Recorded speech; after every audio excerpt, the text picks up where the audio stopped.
So that one girl is kind of good. Yeah, she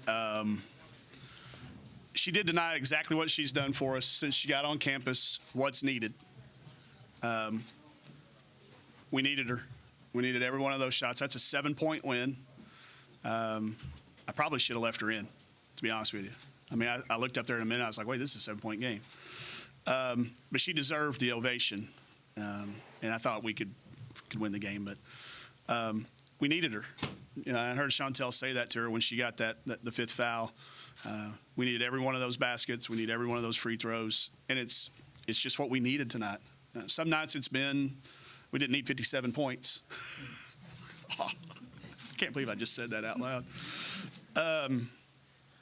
Some nights we needed other things. We needed leadership. Sometimes we needed passing. Sometimes we needed rebounding. Sometimes we needed defensive stops. Tonight we needed points, and I really literally didn't have really good words for it, and I'm jabbering now because I still don't know what to say about it.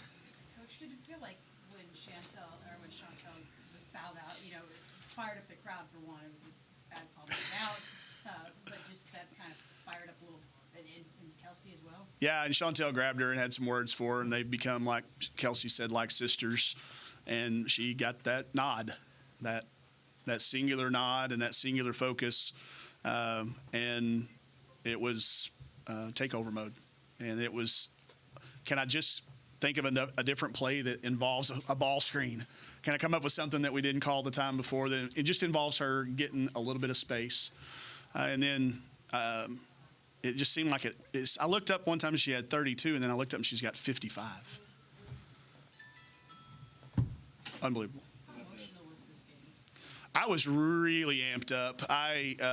I was way too emotional. I think the kids were fine. I think I got them a little bit too amped up. You know, these are kids that, especially the seniors, this 5-year seniors, that, you know, I got to know my first day in Seattle.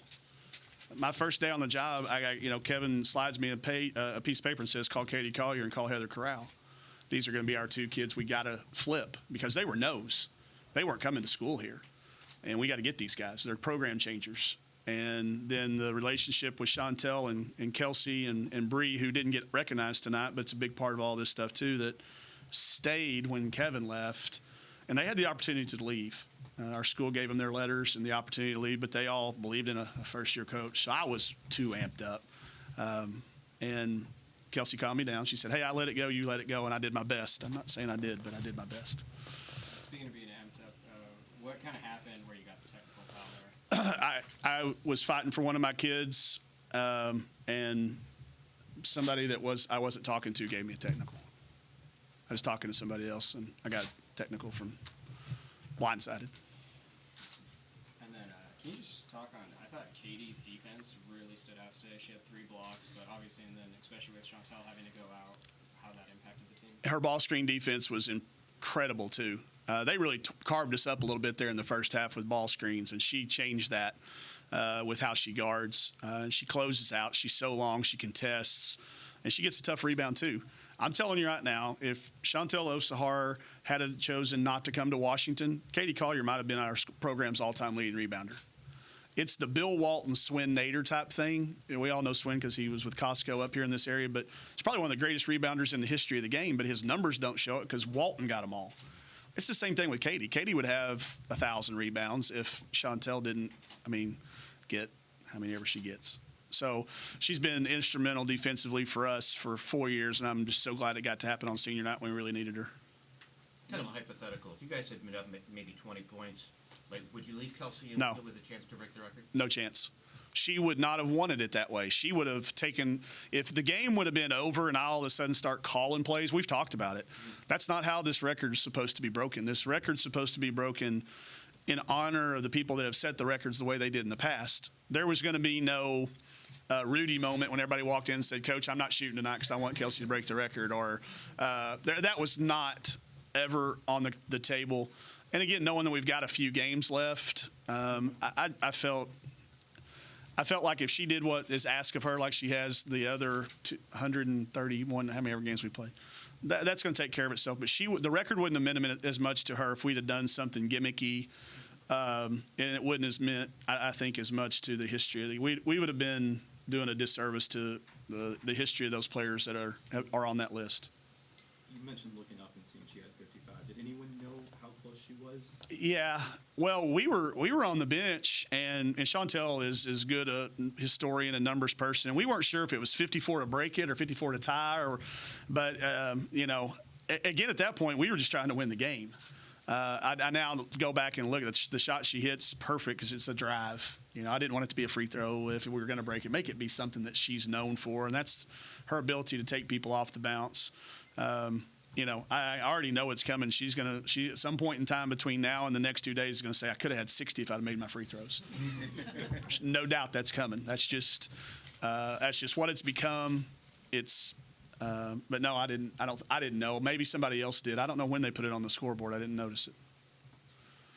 For all the platitudes you've given Kelsey over the years, is this the best performance you've ever seen out of her? Yes.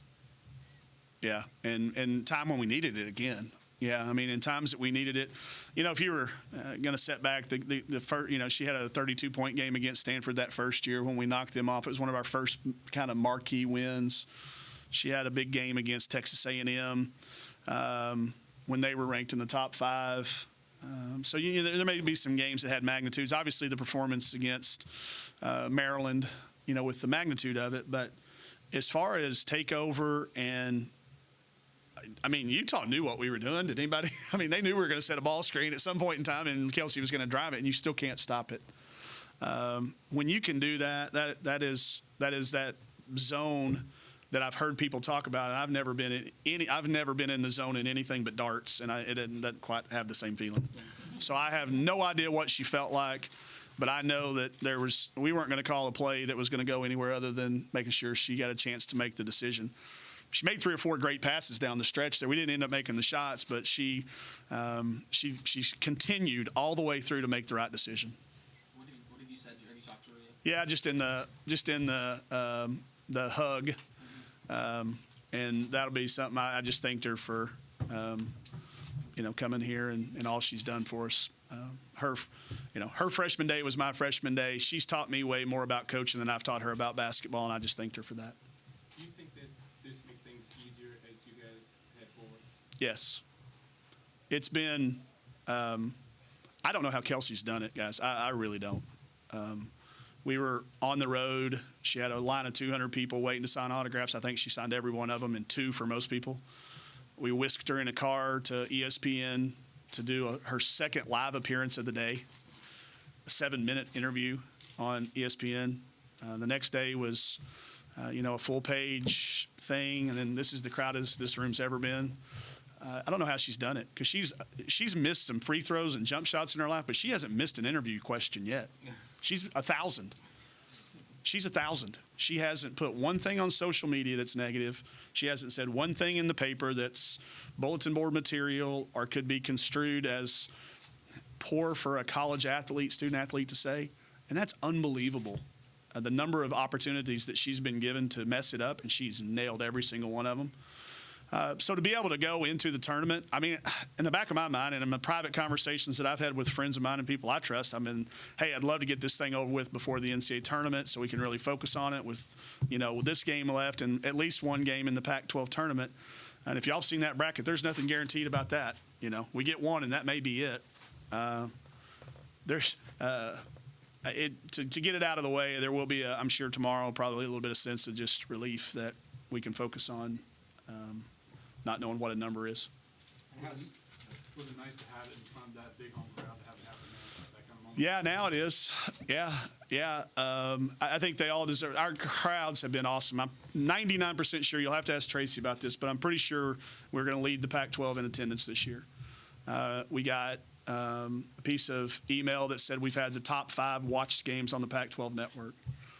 To reward our crowd for coming out and supporting us, that's just an added bonus. They get a Starbucks cup and a piece of history saying they were here when they saw it, and not have to wait to come to the Pac-12. Now, I hope that doesn't keep people from coming to the Pac-12 tournament. We still want people to come out to the Pac-12 tournament. And, now every basket she makes is just more history. Oh, those are nice cups, though. Nice cups. I hope somebody got me one. with players Kingma and Ruiz, do they have eligibility left? Yes. They do. Yes, they do. Heather Corral has actually got a bit eligibility left. If we could petition for a 6th year. There was, all year long, we never really said whether she was a senior or a junior or whatever, but we did not want her to miss an opportunity to say bye to the crowd if 2 things happen. If her body doesn't respond well this summer to having played a first full season since she was a sophomore in high school, then she probably won't come back. If the NCAA doesn't grant us the waiver, then so we want to make sure she had her night. And our kids wore their 14 shirt all night tonight. A lot of people didn't know what that was, but that's Heather's number. But Kelly Kingman and Brianna Ruiz don't have to apply for anything. They have a redshirt year coming back. And then just how much pride, obviously with Kelsey, but just all the seniors there, Katie and Chantel and Heather, with the whole season. Just, again, that it's a group of kids that stuck together in a time in society when kids just don't stick together like that through coaching changes.